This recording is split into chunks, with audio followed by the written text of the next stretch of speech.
આજે આપણે લીલી કોથમીરની ચટણી બનાવીશું। એમાં સૌપ્રથમ ધોયેલી લીલી કોથમીર, ગ્રીન મરચાં,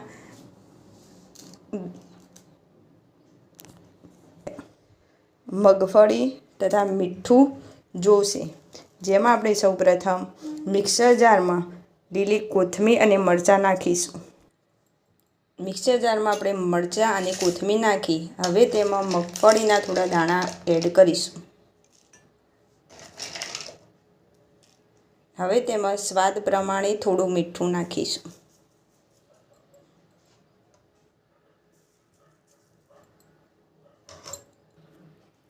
હવે એમાં થોડી સ્વાદ માટે ખાંડ નાખીશું।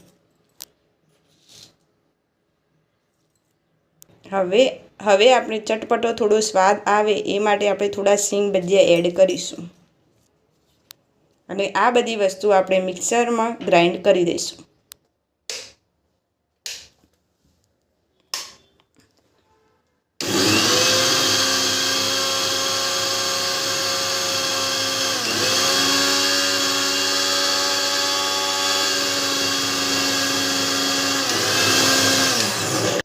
હવે આપણે થોડી મિનિટો પછી જોઈ લઈએ કે આપણી ચટણી કેવી થઈ ગઈ છે।